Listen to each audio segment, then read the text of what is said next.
Bueno, qué comienzo, ¿no? Para la charla. La mañana es difícil, Uf, ¿eh? qué lindo. Eso es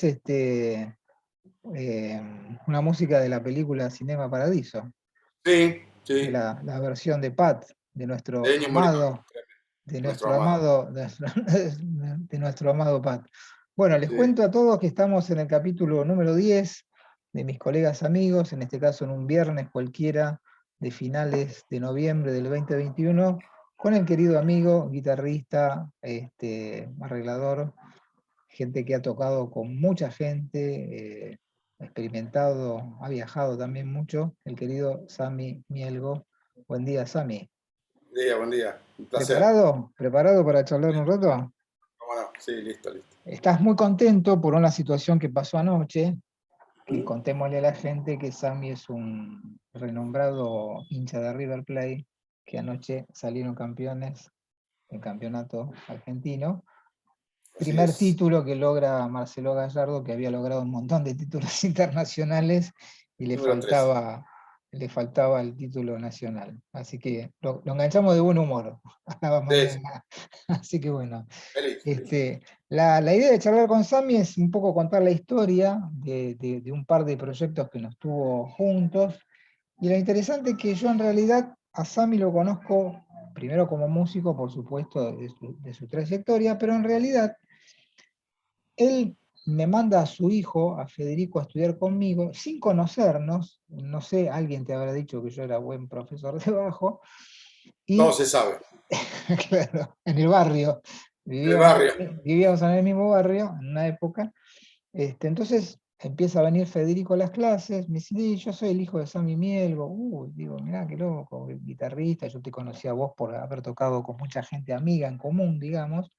Bueno, Fede empezó a tomar clases, fue un año muy productivo porque además tocaba muy bien el bajo ya en esa época, y el laburo que nos tomamos a hacer fue, a él le gustaba mucho el rock, entonces yo le propuse, como para empezarle a enseñar a leer música, tratar, dentro de lo posible, de transcribir los temas que a él le gustaban, ¿viste? Que cosa que para mí también fue un aprendizaje muy interesante porque nunca lo había hecho, yo tengo mi propia metodología, y con Fede medio que inventamos esta manera de las clases y fue muy provechoso y muy productivo porque se tomó el trabajo de escribir, en principio como él podía, y después lo fuimos mejorando el sistema, hasta que se hizo un cuadernillo de un montón de temas que le gustaban a él, de rock nacional,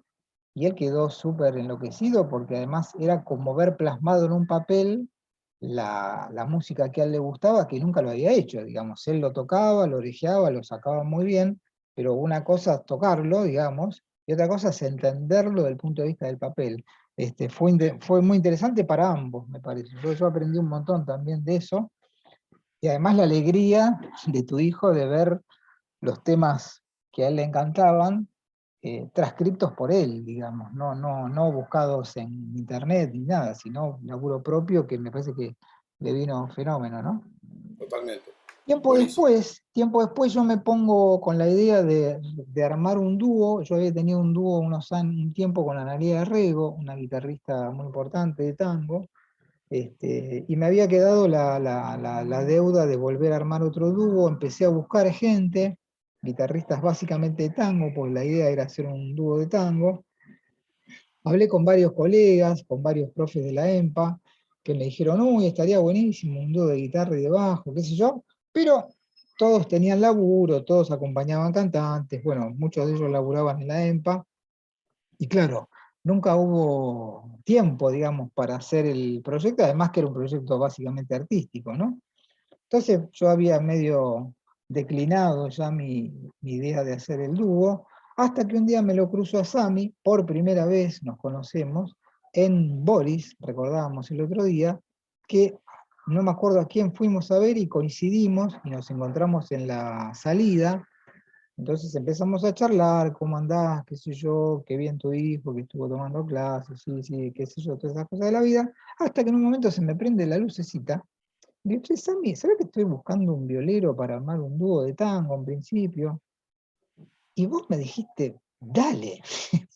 Fuiste el único que me dijo, dale, me recopa la idea, juntémonos, dúo de guitarra y bajo en principio, Sí. empezamos a hacer los ensayos en tu casa, y el dúo de tango devino en otra cosa después porque nos encontramos con gustos muy parecidos musicalmente, con ciertos gurúes de la música en los cuales coincidimos, por ejemplo, el caso de Pat Metheny, que para ambos es un faro y un referente de la música del siglo XX y del siglo XXI, sin duda.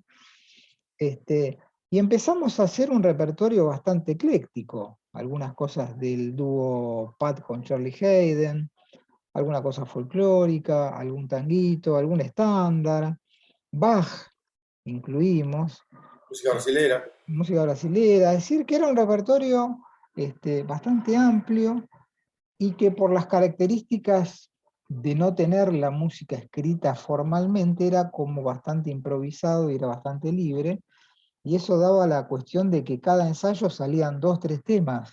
Entonces en un momento nos dimos cuenta de que el repertorio era inmenso y que dijimos, che, va a haber que recortar un poco, pues no podemos tocar 34 temas en Sí, vivo. sí, sí, Entonces dijimos, bueno, vamos a ensayar este y este. Tocamos, me acuerdo, en la Escuela de Arte Leopoldo Marechal, que estuvo muy lindo ese concierto, que fue el debut del dúo. Y después tocamos en uno de los eventos Bass Space en vivo que hicimos en Quilmes, que lo abrimos nosotros en dúo, que tocamos, y yo charlé de algunas cuestiones puntuales con respecto a la composición desde el del bajista, digamos, el punto de vista del bajista. Así que esa fue la segunda oportunidad que pudimos tocar. Y después el dúo fue deviniendo en otra cosa, porque yo algún día le dije a Sammy, che, me gustaría tocar la viola en algún tema. Y Sammy me miró con cara diciendo, bueno, si vos tocas cuatro cuerdas, podrás tocar seis, ¿viste?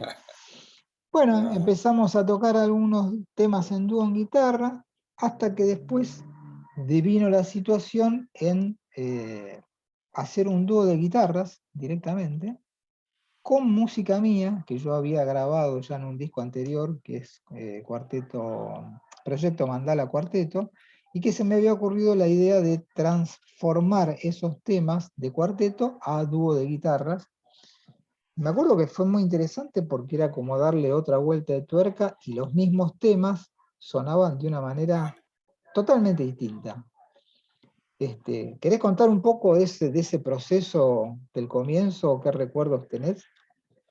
sí, a mí los temas que vos hacías, que algunos los traías recién hechos, me acuerdo que en un momento te fuiste de vacaciones no sé dónde y Sí, volviste con un par de temas que habías hecho ahí en las vacaciones, que te habías soltado como para empezar, volver a componer después de mucho tiempo. sí, Y a mí me encantaban, me encantaban. Y, y recuerdo que habíamos hecho un tema que estaba grabado en cuarteto, que lo hicimos en dúo, y recuerdo que no, eran dos temas totalmente distintos. claro.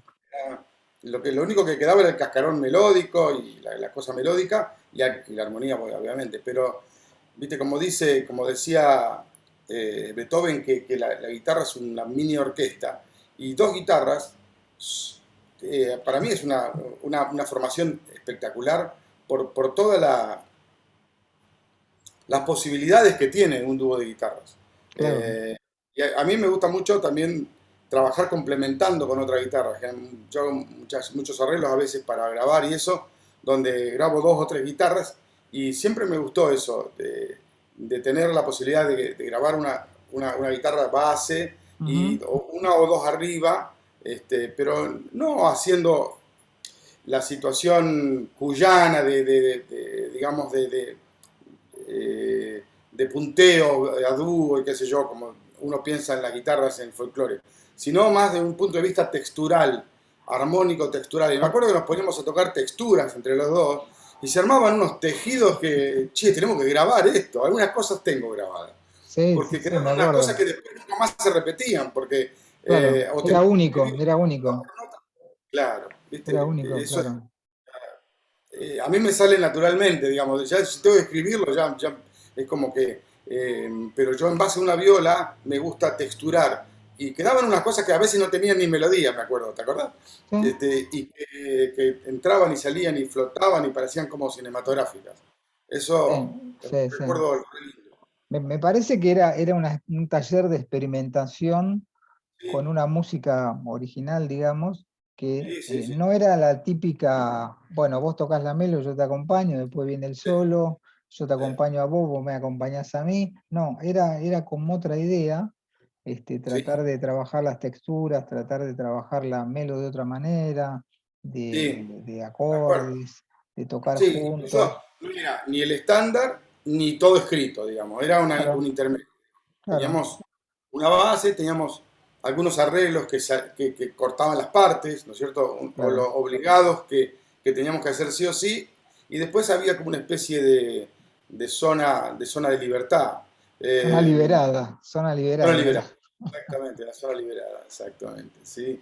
Bueno, es un poco lo que hizo Piazzolla, ¿no es cierto?, con su música, viste que Piazzolla escribía mucho, pero dejaba mucha libertad y eso a mí me encanta, cuando hay pautas escritas, pero zonas de libertad, bueno, donde uno se tira a la pileta y en un dúo de guitarras lo lindo y lo comprometido es que no tenés red, ¿viste? Es como que No, no hay red, no, no no, hay, no hay una base que está atrás sosteniendo las cosas. Estás no. vos y el otro. Y además me acuerdo que hacíamos mucho las pruebas de, bueno, a ver, vamos a tocar este tema de primera. Y vos me pasabas algún tema y lo leíamos y yo te decía, che, mira, traje esta idea, a ver, toquémosla.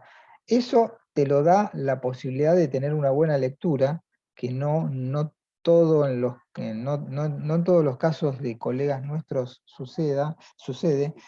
Y nosotros se da con mucha naturalidad ambas cosas. El tema de, vamos a leer este cifrado o esta melo, a ver, tocate esta melo, a ver, improvisemos sobre este tema. Nuevo, nunca lo habías tocado. Y funcionaba. Y también funcionaba la cosa más libre, también. Me parece que era interesante ambas patas, digamos, ¿no? Sí, sí, sí. Sí, porque descubrimos que teníamos unos códigos comunes. Bastante eh, parecidos. se, Sí. se ve muy seguido, no se ve muy seguido. No sé, no es cuestión de, bueno, somos amigos y vamos a tocar. Tiene que haber No, una tiene que haber, empatía. hicimos amigos, pero que fue otra cosa interesante que podés contar. Pero había una empatía musical por el hecho de que uno, yo siempre insisto mucho con los alumnos que más que tocar un instrumento hay que aprender a escuchar, ¿viste? Y cuando uno es buena escucha, uno escucha bien y abreva en eso que escucha y mejora su nivel de escuchar. Borges decía que es mejor ser un buen lector que un mal escritor. Y a veces es Está mejor ser un buen bueno, escucha que un buen músico, ¿viste? está bueno. Eh, Porque en realidad uno se nutre y cuando nos hemos nutrido de cosas que compartimos, los códigos ya están, ya están los Claro, códigos ahí. Es decir, si a vos te claro. gusta Pat o Jobim o el Cuchi Leguizamón, bueno, algo nos está uniendo, ¿viste? Claro. Y ahí eso se nota cuando tocas, eso se nota cuando tocas. Sí. Y Una viceversa. cosa, una cosa que yo siempre cuento a gente amiga, que cuando nos conocimos, Yo estaba, creo que estaba a punto de jubilarme, si no recuerdo mal. Entonces me acuerdo esa primera charla en tu casa, que nos conocimos, digamos, ahí, Sí, que además fue una larga charla, duró como 4 horas, de charla, justamente de encontrar puntos en común de la vida y de la música, que estuvo buena.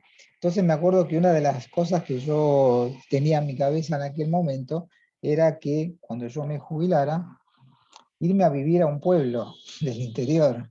Entonces yo te conté todo entusiasmado, mi idea de irme a un pueblo, qué sé yo, y me dice, ¿vos estás seguro? Yo te voy a contar cómo es ir a un pueblo.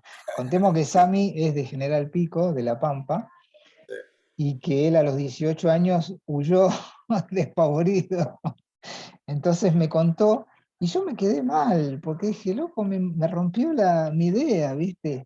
Me decía, no, pues vos sos un tipo que le gusta la música, los libros, los discos, en un pueblo te vas a volver loco, no vas a saber qué hacer, y qué sé yo. Y me cagaste la idea, Sami. Acá estás en Banfield, así que Sí, pero Banfield no es un pueblo, Banfield es una ciudad grande, yo vivo en por el eso me centro. refiero que estás, por eso, porque estás acá, estás en el gran con el conurbano en Buenos Sí, Aires. sí, sí, pero además tengo acá lugares cerca que me voy a caminar solo, no hay nadie, barrios bajos, ¿viste? Casas bajas, muy lindo. Tenés Entiendo todo, que, tenés lo mejor de los eh, dos mundos. entiendo lo que vos decías de vivir en un pueblo, porque yo tengo primos, hermanos míos que han vivido en Lincoln, por ejemplo, en la provincia de Buenos Aires, y me ¿Escuchás? contaban cosas parecidas a las que me contaste vos, digamos, ¿no? Llega un momento que para gente como nosotros que tiene apertura hacia el arte, en este caso, este, es muy chato, digamos, ¿no? No tenés Y mucho eso te espacio ahorra, para crecer. claro, exacto. Para compararte con otros, para Claro, compartir, para tocar, para charlar, para comprar un libro, para... Ahora, bueno, digamos que se ha cortado un poco la brecha porque Internet es como una ventana al mundo, claro. pero cuando yo vivía en Pico, cuando tenía 9, 8, 9, 10 años, yo estudiaba piano y tocaba música clásica porque mi profesora me hacía tocar eso. Y a raíz de que yo tenía muchos parientes acá, primos y tíos en Buenos Aires, muchos en Ramos Mejía, Ah, entonces, mira. sí, a raíz de que mi mamá enferma gravemente y la tienen que operar acá en Buenos Aires y pasamos mucho tiempo acá. Un año yo me acuerdo estaba en quinto grado y prácticamente la mitad del año la pasé en Buenos Aires. Y cuando yo descubrí esto, no me quería volver más. No me quería volver más a Pico. Y cuando nos dijeron, bueno, mamá ya se recuperó, ya vamos a Pico a seguir nuestra vida normal, yo decía, Ah, apenas pueda me vuelvo, ¿viste? Porque tenía ya una barra de amigos en Ramos Mejía y ah, nos tomamos el tren, nos íbamos a Plaza de Mayo, una aventura. Y a mí me gustaron los instrumentos y nos íbamos a Casa América a ver. Y después empecé a tocar la guitarra y en Buenos Aires conocí a Sui Generis uf, y eso me explotó la cabeza. Y de ahí de Sui Generis fui para atrás en el Rock Nacional y empecé a comprar la revista Pelo. Y en Pico no había revista Pelo, así que la encargaba, me la traían para mí. ¿Entendés? Yo era un perro verde donde todo el mundo escuchaba a Sandro y Palito Ortega claro. y yo Eras un bicho escuchaba, raro, eras un bicho raro. pero a todos mis amigos de la secundaria les encantaba cuando empezaron a escuchar Vivencia, todo lo que yo empecé a tocar en la viola, porque en esa época agarré la guitarra. Claro. Dice, claro, no te puede gustar lo que no conoces, no es una cuestión de que la gente no tiene acceso, No. obviamente cuando conoce, entonces ahora está un poco, Internet ha llevado un poco más mucho más información, pero Ujú. lo que no hay, por ejemplo, son lugares para tocar, y la gente que más o menos ve que tiene una vocación musical como tenía yo, se terminan yendo porque no tenés fuentes de trabajo. O tenés que dar clases, viste, como yo tenía amigos que lo hacían, pero hay Claro. chicos que querían tocar temas, qué sé yo, no sé, no, tiene, no tengo por qué decirlo, pero de Arjona, por ejemplo, no tengo nada contra Arjona, pero hay que terminar enseñando esos temas cuando uno, la carita que pone, ¿eh? ¿Con qué necesidad nombrar a esta gente, no? Pero bueno, era para explicarte, ya está, no lo digo más. Este, y eso, ¿viste? Hay que tener, bueno, adaptarse a eso. Es una cuestión de elecciones, ¿viste? En la vida es No, así. lo que pasa es que me parece que también lo que suele pasar en los pueblos del interior de la Argentina, por ahí en las grandes capitales no, pero en los pueblos me parece que también está el tema de con quién tocas eso. Si a vos te gustan los temas de Sui Generis, ¿cuántos tipos en Pico había que podían tocar con vos temas de Sui Generis? Sí, Y no, después cuando tocamos. vos empezaste a escuchar otro tipo de música distinta, no sé, rock progresivo, jazz o lo que sea, Escuchar, me acuerdo del primer disco que compré de rock sinfónico en La Plata. Fuimos no sé por qué a La Plata y me compré un disco en una disquería que estaba enfrente a la estación, que era impresionante, viste, las bateas. sí, Y compré un disco porque me llamó la atención la tapa. Digo, uy, esta tapa. Y era Tarkus de Emerson Lake and Palmer. Yo vi ese coso ahí y me fui todo el viaje en el tren mirando y leyendo el vinilo. Por eso yo amo los vinilos, porque es una claro, fantasía. claro. Y tenía ese coso que no sabía cómo sonaba. No lo había escuchado nunca. Y Y cuando lo cuando lo, escuchaste, y casi me muero. No, tenía dos caminos, o no escucharlo más, o ver que había ahí adentro que no ¿qué entendía qué pasaba? pasaba. ¿Qué Pero pasaba? siempre fui Claro. muy curioso. Yo tuve la ventaja que mi viejo era fanático de la música clásica. Él era tornero Ajá. y mecánico, pero tenía una fijación con Beethoven y con Bach. Mirá, tipo Entonces, en culto. casa, los únicos discos que había, que eran selecciones del Real del Jazz, de las nueve Oh, sinfonías de Beethoven, esa fue mi música de chico. mirá. Eso fue lo único que yo escuché. Y cuando yo hablaba con mis amigos y les comentaba, yo pensé que todo el mundo le pasaba lo mismo. ¿Viste? Y me miraban y me decían, ¿qué te pasa? Yo escucho, ¿viste? A Palito Ortega, Alta Claro. Tensión en Sótano Beat, esos discos de Oh, colores, ¿viste? música en libertad. Música en libertad, todas esas cosas. Entonces, siempre me sentí medio un perro verde, ¿viste? En ese punto. Pero Y cuando sí, escuché Emerson Lake and Palmer, yo dije, no, ¿viste? Era como que entraba en un trance que no sabía qué era. Y tenía dos opciones, dejarlo y no escucharlo más, o ver qué había ahí adentro. Entonces, cosa que me ha pasado con Spinetta también. Me pasaba con esto. claro, Porque yo compraba la revista Pelo y veía los rankings, viste, que aparecía, mejor guitarrista, mejor compositor. Entonces venía a Buenos Aires y me compraba los discos. Y después volvía para allá y la primera vez que lo ponía, qué sé yo, Artaud. Claro, viste, no.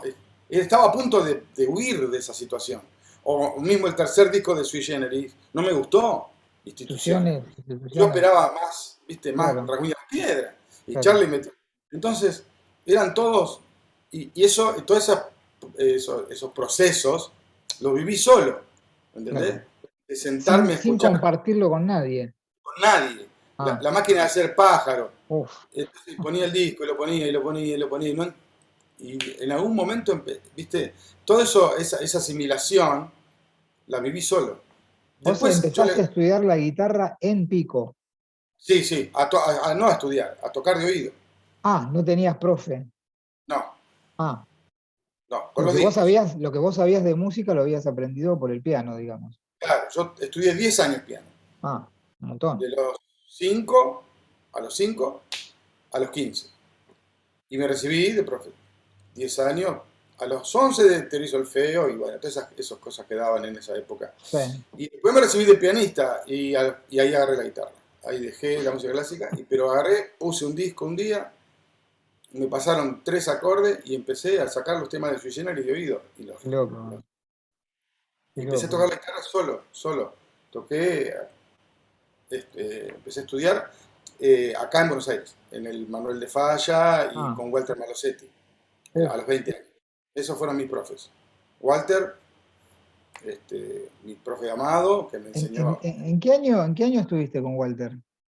80, 81. Ah, 81, 82, hasta el 84 que empiezo a tocar con, no, 83. Ya el 84 empecé a tocar con Isela y ah, ya no volví más a la escuela. porque Pero terminé profe, terminé yo, enseñando.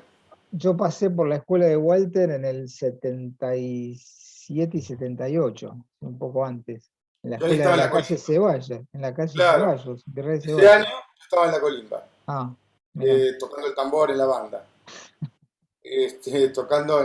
Toqué en el mundial y todo, en la banda de los partidos y todo. mira. Y después me tocó ir al Beagle que eso fue terrible, que casi entramos en guerra con Chile, y cuando termina la colimba, 80 me vine para acá. 80 hice, 80, 81 ya hice el conservatorio, que entré directo a tercer año, porque Ujú. me tomaron equivalencias y yo estudié solo Sí, lectura y entré a tercero directo. mira, Y sí, una cosa rarísima. Me acuerdo que me hacían atar el pelo, yo tenía el pelo así, me parece mentira, tenía el pelo, y trabajaba en un banco y me hacían, para entrar al Manuel de Falla, me hacían atar el pelo, atar el pelo, claro. en la época de los militares.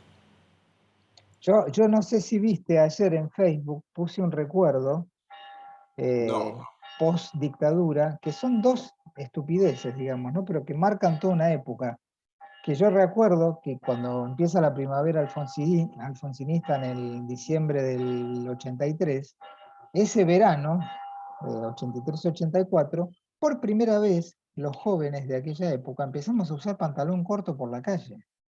mirá, Me acuerdo de ese detalle, pero muy vívidamente lo tengo. Y otra cosa que puse en el recuerdo de Facebook es que los hombres, antes de eso, los pibes de aquella época, nos dábamos la mano cuando nos saludábamos. Si yo te conocía a vos a los 18 años, un beso no se daban los hombres. no, Eran, no. hola Sami, ¿cómo te va? Te doy la mano. A partir de ese momento, me acuerdo que con mis amigos de aquella época, yo tenía 23 años en esa época, nos empezamos a dar besos, a saludarnos con un beso como hacemos Sí, sí, hoy en sí, día, que hoy es usual, ¿viste? sí, sí. Qué cosas, ¿no? Que ha marcado la dictadura en ese caso, de pequeñas Tremenda, cosas, ¿no? Pequeñas fue tremenda. cosas, Sí, yo me acuerdo de esa primavera alfonsinista con mucha nostalgia, claro, porque, porque pensábamos que, bueno, obviamente que nadie quiere volver, no vamos a volver nunca más a un gobierno dictatorial, no, pero pensábamos que venía, viste, vino una época hermosa a nivel trabajo. Yo justo tuve la suerte de a nivel cultura fue trabajar con tremendo. César. Yo me acuerdo la cantidad de boliches para ir, que había para tocar y para escuchar música siempre. Sí, Iba mucho acá a la peluquería, sí. en Bolívar. No, a la peluquería no voy más hace mucho tiempo. Por Al obvias boliche, razones, por por obvias obvias. razones, con la maquinita estamos bien. Sí, sí. Y no, la cantidad, bar latino en Uf, Medrano, sí, íbamos a escuchar al Negro Rada, con esa banda que tenía el Negro Rada, que yo hoy día se me caen las babas por el Negro Rada. Yo sería la única persona por la cual tocaría gratis. Así que, Negro, si estás escuchando esto y necesitas un guitarrista que te pague para tocar, acá tenés uno. acá tenés un bajista también. Bueno, acá tenés, Somos dos que media tocamos banda. gratis. La verdad que es No, pues además muy... esa banda, si es la misma que yo creo, era Horacio López, Beto Satrañi, Daniel Homer o Ricardo Leu, Jorge Daniel Homer. Navarro, Daniel Homer, Jorge. mamá Mamá, era, sí. No, porque no, no. sonaba eso, yo los vi varias veces en esa época, Yo también.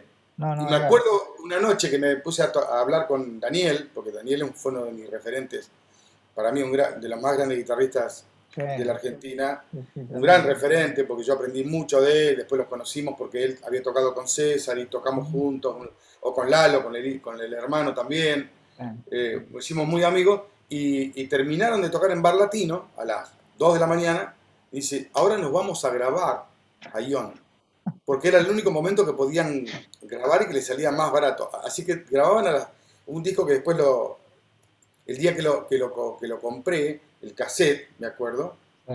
lo tenía encima, ese disco, y voy a Jazz y Pop a escuchar al Negro Navarro. Y le comento, tengo el disco del Negro Rada. No, me estás cargando, yo no lo tenemos nosotros. Ya lo compré hoy, salió el cassette. Y ahí lo estuvimos escuchando con Navarro.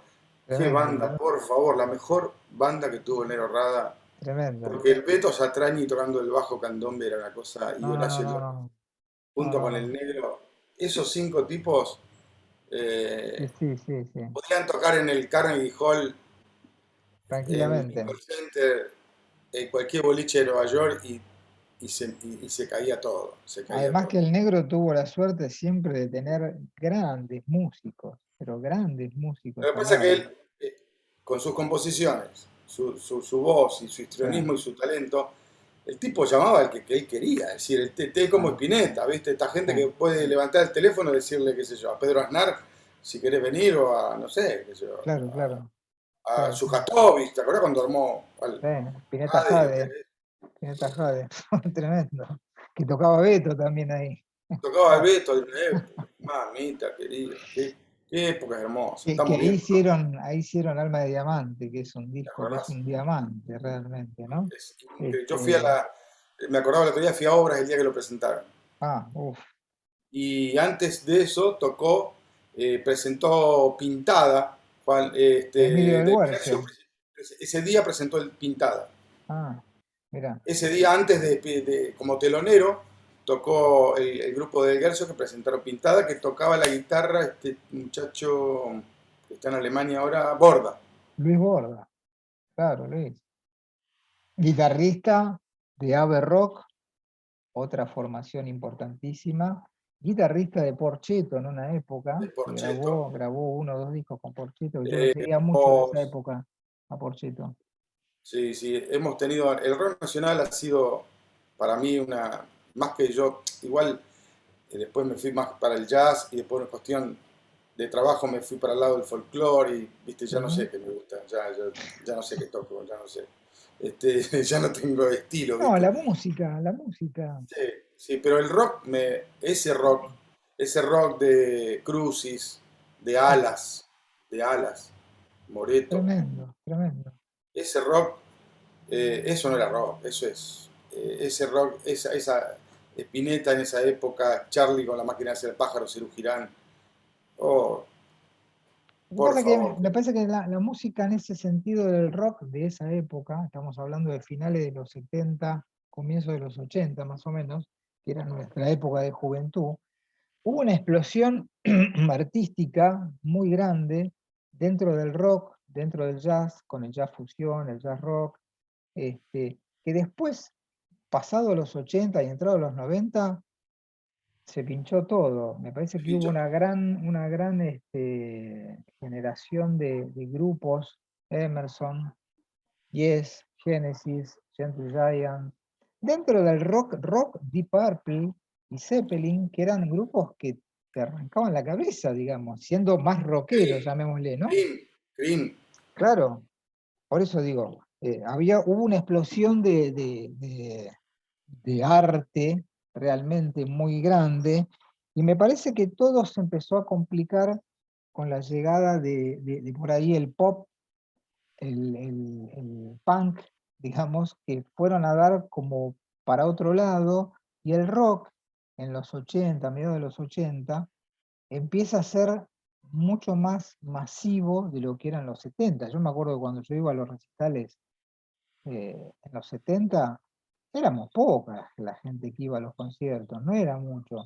Y después en los 80 hubo una explosión de popularidad y de generación de negocios. El rock empezó a ser Sí, un negocio, digamos, ¿no? sí, sí, sí. Entró mucha gente que no estaba.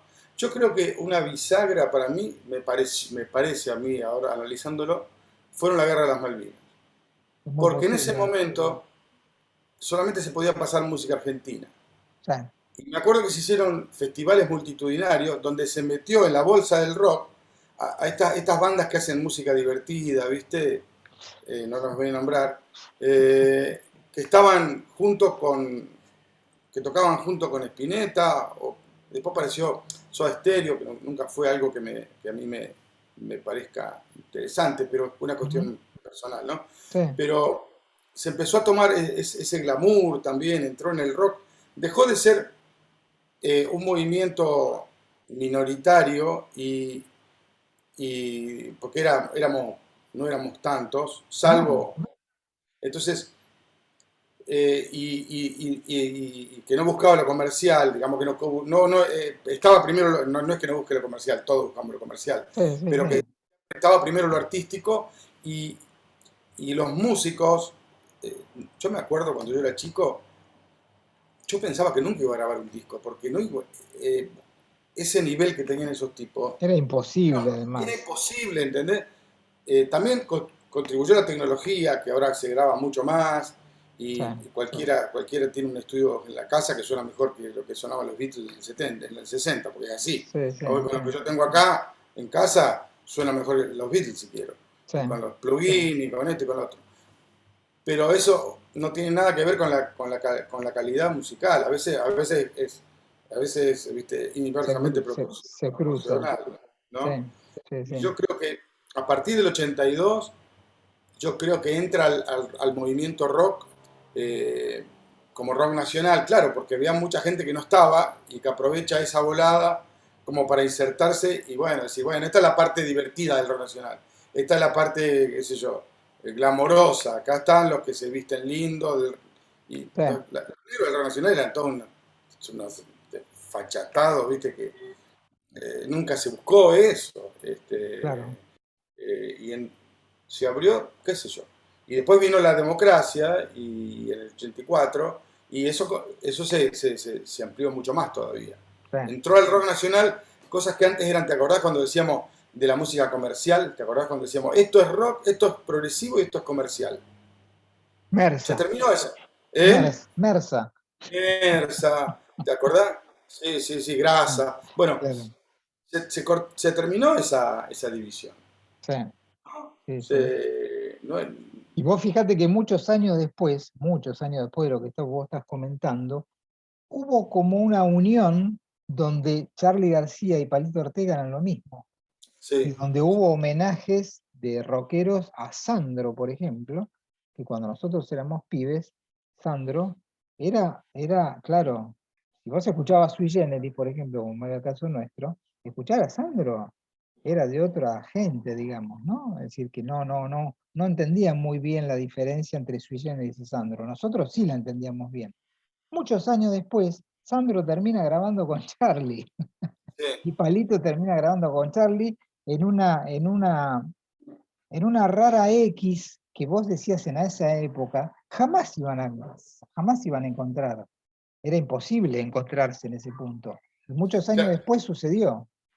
sí, porque también sucede que las grandes estrellas, los grandes músicos de rock, se transforman en estrellas, ¿viste? Y entonces Claro, entran en el show business, y Charlie claro. entra en la limusina, y esa cosa en la televisión, y nunca era impensado que a un músico de rock progresivo nacional le hiciera un reportaje en televisión, o fuera Mirta No, Legrand, es decir, no. cuando se empieza a encontrar ese gustito, a esa masividad, esa popularidad, que también te da un rédito económico por otro lado, Claro. se empiezan a cortar las barreras. Es como que se empieza a hacer una mezcolanza de todo, en los 90 especialmente, ¿no?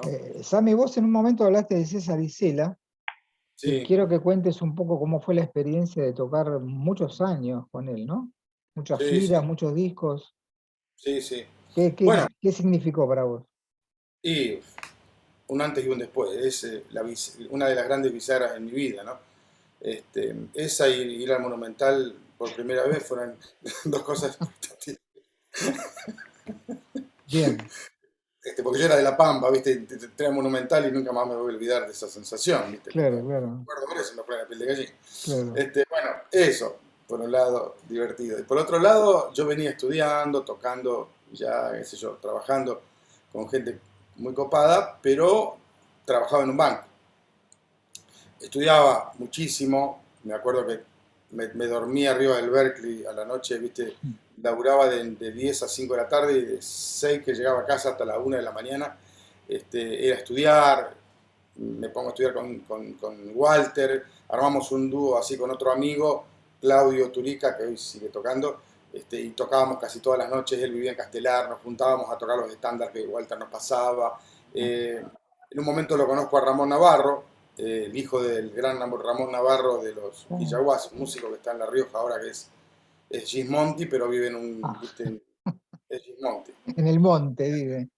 Sí, y hace unos discos que, bueno, es un monstruo el flaco. Y él ya estaba insertado en el ambiente profesional del folclore, Ujú. había estudiado en la UCA y tenía toda la tradición folclórica de riojana, así que tenía lo mejor de los dos mundos, tocaba el piano, la guitarra, los vientos, arreglaba discos. Bueno, va a mi casa, él se separa, tiene un problema, se viene a vivir conmigo y bueno, empezamos juntos a hacer cosas, Ah, armamos un concierto que dimos el 9 de julio, yo empecé a conocer gente a través de él, a Chani, a Julio Lacarra, a ah, Marian Farias Gómez. Un día entro a la pieza y estaba con la guitarra y el score, viste, de así, y digo, ¿qué estás haciendo? "No, estoy arreglando un disco para Marian". Y él con la guitarra arreglaba todo, piano, bajo, solamente probaba una armonía y ah, dejaba la guitarra y escribía. Yo digo, ¿qué es esto? ¿Cómo se come? Yo conocía el cifrado y la melodía arriba, ¿viste? Pero el ah. tipo me abrió la cabeza con respecto a los arreglos. Entonces aprendimos, fue una época de mucho aprendizaje. Hasta que un día yo trabajaba en un banco y lo único que tenía claro era que me tenía que, yo digo, antes no puedo quedarme acá en el banco, con esta seguridad que supuestamente te daba esa institución, Claro. no me tengo que casar, yo andaba de novio, estaba de novio, y ya sentía, viste, el aliento en la nuca, viste, cuando empezaba a sentir el aliento en la nuca, esta pasarela atrás, viste, todo el tiempo. Entonces yo digo, Está blanda. que te está comiendo, viste, el Sí, picahueso. Ana se había venido a Buenos Aires a seguirme, a apoyarme en mi carrera musical y todo, pero yo tenía claro que si yo me casaba y estaba en el banco no me iba a ir nunca más de ahí. Esa era no, mi situación. Digo, claro, porque entras en el crédito de tu casa y la claro, claro. comodidad de un sueldo y iba a terminar, no está mal, pero no era lo que yo quería. No, no, no, para vos era otra cosa. Yo nací músico, yo cuando Sí, sí, yo me tenía que dedicar a esto, ¿entendés? Yo sabía que tenía que vivir de la música, eso era mi objetivo. Y cada vez me costaba más ir a trabajar al banco, hasta que un día me llama eh, Ramoncito, que estaba tocando con César, había vuelto César hace unos meses de Europa, y habían hecho era un éxito. César en ese momento era, César, no sé cómo decirte quién, el chaqueño palavecino, y una cosa así, una a ese estrella. nivel de Sí, sí, masividad. sí, una estrella. Era, volvía del exilio, con toda una carga ideológica, es decir, tenía trabajo, bueno, bueno.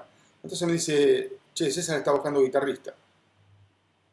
Sí, y yo que tengo que ver, le digo. Qué lindo. Bueno, va a ir a casa hoy, mañana a las 2 de la tarde, pero bueno, ¿qué hago yo? No, te voy a probar. Ah, Un sábado. Y me acuerdo que un sábado. Entonces yo estaba en casa con mis guitarras, ¿viste? En ese tiempo yo sacaba muchas cosas de Daniel Homer. mm, Eh, Él tocaba la eléctrica, yo tenía una Yamaha con chorus ajá. y era medio una mezcla entre lo que sacaba de Pat y lo que sacaba de Daniel, ¿viste? Uf, qué mezcla. Estaba mucho tiempo porque me gustaba mucho esa manera de tocar, de los dos, obviamente, ¿no? Y bueno, llega César, me acuerdo, con su guitarra y me dice, ¿cómo andaba? Charlábamos, tomamos mate, qué sé yo, y me dice, bueno, vamos a tocar. ¿Y qué? Le digo, sí, yo toco, vos seguime. Y empezó todas las canciones de él, bueno, Canción con Todo, Fuego de la Limaná, Tremendo, un tremendo. compositor, ¿viste? Un Qué sé yo, repertorio un tremendo. repertorio, un amigo, una flor, una estrella, No, no, no, eh, no. Canción con Todo, bueno, qué sé yo, y yo atrás tocando, arreglando, qué sé yo, tratando de... bueno, terminamos tocábamos, el loco era, viste, muy divertido. Enseguida te descontracturaba. Si Claro, estaba todo bien, te descontracturaba. Si estaba claro. todo mal, te Chao. te hacía sentir que eras, viste, una cucaracha, ¿viste? Como el perro, viste, que le pegan con el diario, viste. Entonces, me pasó las dos cosas todo el tiempo con él. Pero yo lo conocía, después lo conocí. En ese momento estaba todo bien porque aparentemente le gustaba lo que estaba haciendo. Claro. Entonces terminamos de tocar y dice, bueno, me voy. Y digo, bueno, chao. Sí, El sábado que viene nos vamos de gira. directamente. César, yo trabajo en un banco, le digo. Claro. Ah, bueno, ese es tu problema. Tú se gusta y fue. Te dejó el culo lleno de dudas. ¿Eres qué hago? Digo. Bueno, pedí una licencia por 15 días sin goce de sueldo y bueno, me la dieron. Y ahí nomás, al otro sábado me subí a un avión, nunca había subido a un avión, tenía 24 años. Nunca había subido a un avión, subí a un avión, susto. claro. No sé a dónde fuimos, nos fuimos, no sé, porque viste, ya me olvidé de Sí, sí. tanta cosa. Tuvimos una semana de gira por ahí y yo estaba en el cielo, viste. Imagínate. Tocaba con Humberto La Fata del bajo, tocaba, Sí, este, todavía estaba Ramón tocando el piano, así que Ramón me pasó los cifrados, con el negro consensuamos con el bajista consensuamos los cifrados. En una semana traté de estudiar todo, las introducciones, todo lo que tenía que tocar en claro, la guitarra, claro. y salimos a tocar. Un solo ensayo, Un solo que no fue un ensayo. ensayo, no fue un ensayo, fue un show. Es decir, Ah, fuimos a una sala de ensayo y dice, bueno, esta es la lista de temas. Dices eso. Entonces, el ensayo fue hacer un show, un tema tras claro, de otro sin repetirlo, ¿entendés? Y claro, yo no tenía posibilidad de grabar nada, en ese momento no tenía un celular para decir.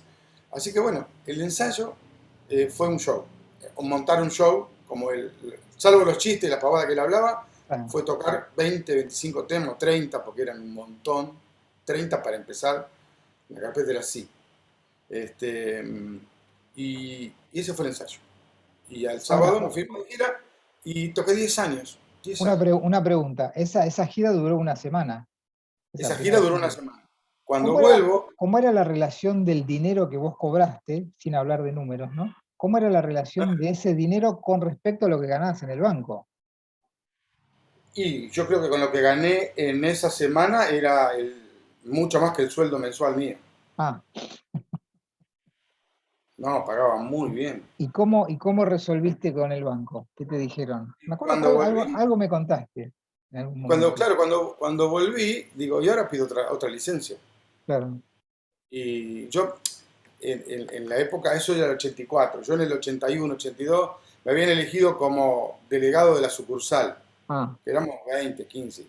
Y siempre me habían tenido acá, ¿viste? Ah, Porque hacíamos las reuniones y, eras media ¿viste? Yo sindicalista era vos. medio peleador.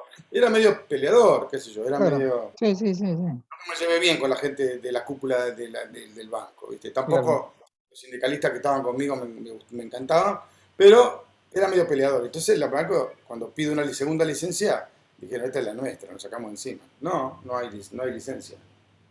Y ahí la disyuntiva, ¿qué hago? Yo tenía laburo, me habían pasado una lista de giras que solamente me quedaba libre entre el 22 de diciembre y el 1 de enero, que era Navidad, eso, una semana. Todo lo demás Tenía laburo. todo lo demás laburo. Wow. Toda fiesta de esta, qué sé yo, acá en Neuquén, pasado mañana la fiesta de la manzana, después Misiones. Vos mirabas eso y decías, Claro, no puedo creer, estos lugares no conozco ninguno. claro. Yo no conocía No, nada de la Argentina, no había viajado a la Argentina. claro, Y era un shock, ¿viste? Un claro. día estaba en Salta y otro día en Catamarca y no, me cambió la vida. Pero llego y ahí tenía la disyuntiva, ¿qué hago? ¿Qué hago ahora?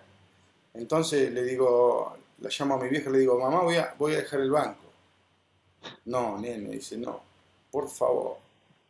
Trata de seguir con este muchacho, pero no dejes el banco, que tiene la seguridad y qué sé yo. Y Y yo le bueno, digo, digo, si no me subo a los 24 años al tren, me no, voy a arrepentir toda mi vida. sí. Y bueno, eh, fui a un coso de correo y mandé un telegrama de renuncia. Y bueno, y no trabajé nunca más. Por suerte. Como dice Confucio, ¿viste? Si vos te buscas algo que te gusta, no trabajás. Y eso es lo que me pasa a mí. La verdad Eso que es lo que yo me pasa a mí. siento algo muy parecido a lo que sentís vos. Dando clases también me pasa lo mismo, tocando Yo ni amo dar hablar. clases. Amo dar Sí, clases. sí, sí, yo me divierto mucho, me parece un espacio muy creativo, muy Aprendo lo lindo. que aprendimos dando clases, lo que Sí, sí, aprendí. sí, sí, Yo le sí, digo a mis alumnos, bueno, ya estás estudiando, ya está, conseguiste un alumno. claro, Es la claro, mejor manera de aprender, conseguiste un alumno.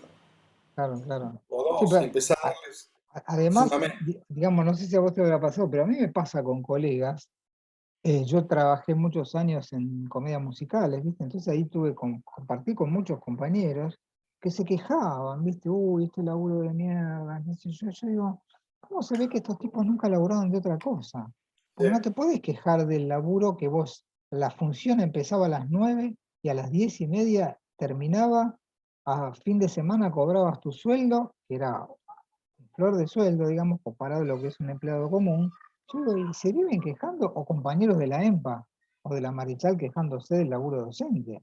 Pero esta gente no sabe, no tiene idea de lo que es laburar en un banco.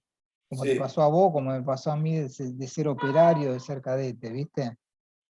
Por eso yo cuando, cada vez que toco, cada vez que doy clases, digo, es una bendición esto una bendición, realmente. es una bendición. La Este, buscamos también, ¿eh? Tomamos la decisión de buscarla. sí, sí, Si vos le sí, sí, hubieras sí, dado bola a tu vieja, o yo le hubiese dado bola a mi viejo cuando me dijo, cuando yo le conté que me iba a dedicar a la música, me dijo, te vas a cagar de hambre. la Esa fue la cagada. frase. Le dije, Sí, no, papá, vos despreocupate que yo cagarme de hambre no me voy a cagar. Y acá estoy, y acá estamos, sí, sí, ¿no? sí. Yo incluso una vez tuve una charla con mi viejo, porque él tenía en Pico una tornería, la más grande de Pico. Ujú. Cuando vos vas a Pico decís el tornero Mielgo, todo hace oh, ¿viste? Era el tipo, hizo Más mucha guita, famoso, más más famoso. famoso. Hizo mucha plata porque sabía hacer guita con su Claro, trabajo, era muy bueno, cobraba muy caro, claro. eh, pero se hizo fama de cumplidor. Entonces, un día hablando así me dice, yo le digo, este, che, vos pensabas que yo iba a seguir con tu trabajo, ¿no? Porque yo me acuerdo que solamente iba a la tornería en los veranos, porque él me agarraba yo me ponía a limpiar las máquinas, él me pagaba todos los días y yo me compraba mis zapatillas con eso. A fin del Claro, verano, como jugaba al básquet, yo la única manera de tener una Adidas era laburar con mi viejo el verano. claro. Eh, limpiando los tornos, te cortabas todo, ¿viste? Y no, me dice, yo sabía que vos te ibas a dedicar a la música de chiquito. Porque mi vieja me mandó a, A digamos, estudiar. es como que me dijo, tu mamá te llevó para ese lado. En realidad Claro, yo fui solo, ¿viste? Porque mi vieja, obviamente que a los 5 años yo no elegí, yo no hice jardín, yo fui directamente a la primaria porque mi jardín fue el piano. ah, Y claro. aparte yo no tenía piano. Mirá, es una cosa interesante. Ah, Mucha gente dice, no, porque tenés que tener el instrumento. Yo no tenía piano en mi casa. Y sabes que nunca me compraron un piano. ah. Y yo iba de lunes a viernes Al a la casa conservatorio a de la estudiar. profesora. Ah, No, a claro, la casa de la profesora, a que era estudiar. estudiar 1 hora todos los días. Y los viernes tenía la clase. De lunes a jueves era yo entrar, tocar timbre, sentarme, hacer los libros, todo, e irme a mi casa. Y el viernes era la clase, que me tomaba teoría, es decir, lo que Claro. recitaba porque no entendía nada, era todo recitar, qué sé yo, el compás de Sorcico, el compás de 7/4, lo aprendí de memoria. Y acá tengo la teoría escrita en plumín. Ah, Los 5 años de teoría y al final lo es, tengo es un por un libro. incunable eso, es un incunable, Sammy. Tengo, Vale una tengo- fortuna, vale una increíble. fortuna Firmado eso. porque la escuela esa dependía de un conservatorio de acá de Buenos Aires, que Claro. venían una vez por año a tomar, todos se sentaban, te daban el diploma y la medallita. Y Eve Bonal, me acuerdo que era la directora del conservatorio, y venía todos los años una viejita que la ponían ahí, la sacaban, y te la tenían, parecía un florero la vieja. No sé, le debía dar clases a San Martín, no sé, a Belgrano, no sé, Mira, a todo el mundo. Este, bueno, yo tenía ese diploma, pero me dijo, no, si yo sabía que vos te ibas a dedicar al qué arte, a la bueno, música, ¿no? Qué bueno, tenías una... ¿no? y él, en cierto sentido, nunca, es un tipo duro, viste, así, frío, que nunca me dijo que bueno, lo que hace, jamás. Yo le regalaba los discos, gracias. Pero el otro día, mi papá falleció hace un mes y medio. Ujú, Entonces tenía un aparador con carpetas, ¿no? ujú. Todo ordenado. La carpeta del gas, la carpeta del ¿viste? ¿Obsesivo? No, obsesivo. Obsesivo con los papeles, ¿viste? Bueno, era una carpeta con el plano de la casa, con las reformas, hasta los pagos, todos los Sí, recibitos, sí, sí, todo, sí. papeles de todo, y en una carpeta un montón de notas que me habían hecho a mí en los diarios, Ah, mira, recortes que los había sí. guardado, ¿viste? Es decir, él no te le decía nada, pero por otro lado, Pero sentía algo. y yo cada vez que iba a Pico, tengo amigos, ¿viste? En los diarios, yo me hacían reportajes, me sacaban fotos, Claro. y Y de eso los tenía todos guardados. Pero nunca fue un tipo que me dijo, Qué te loco, felicito por lo que haces, ni nada, ¿viste? qué Era como loco. que no, le daba lo mismo. Pero volviendo a César, dejó el banco y después vos sabés que después de un par de años, el banco ese, el Banco de Crédito Argentino, lo absorbe el banco francés. Ujú, Todos mis amigos, casi todos cuando el banco se fusiona, cierran muchas sucursales ujú. y rearman Sí, los empleados, ¿viste? sí, Porque eran demasiadas. El banco tenía, no sé, 100 y el francés tenía otras 100 y eran demasiadas. Había una claro, sucursal al lado, ¿entendés? claro. Tenían que cerrar muchas y a la gente reubicarla. Y a casi todos mis amigos los echaron. Así que yo hubiera terminado Igual, con la calle igual. Eh, mal. no es, Che, che, Sammy, se nos termina el tiempo. uh, Ya pasó casi una hora. Fue un placer enorme hablar con vos y charlar de tantas cosas lindas de nuestro encuentro musical, primero con tu hijo, después con vos, de haber compartido tantas tardes tocando música y charlando de la vida y del amor y de un montón de cosas que salían en las charlas tengo que charlas acá tuvimos. en la cabeza que son Tremendo, tremendo, históricas. tremendo. Así que bueno, te agradezco muchísimo que hayas accedido a charlar para el ciclo. Es un enorme orgullo haber tocado con vos, me encantó siempre. Vamos a Este, volver. Así que bueno, nada, esto ha sido el capítulo número 10 con el querido amigo Sammy Mielgo, guitarrista increíble, súper ser humano. Así que bueno, nos veremos en algún momento. Cuando quieras venite por el Conurbano Sur, serás bien recibido. Te cuento que estuve la semana pasada en Banfield. Bueno, avísame y nos juntamos a tomar un Fui en café, algo. el partido de Tigre y Barracas ahí. Ah, bien, acá nomás. Tuve la Bien. cancha, Ah, hermosa, bien, hermosa. sí, hermosa cancha. Sí, sí, sí. Bueno, Sami, un abrazo grande. Nos estamos Gracias. viendo, que sigas bien. Muchas gracias por Nos vemos. Vale, chau, chau.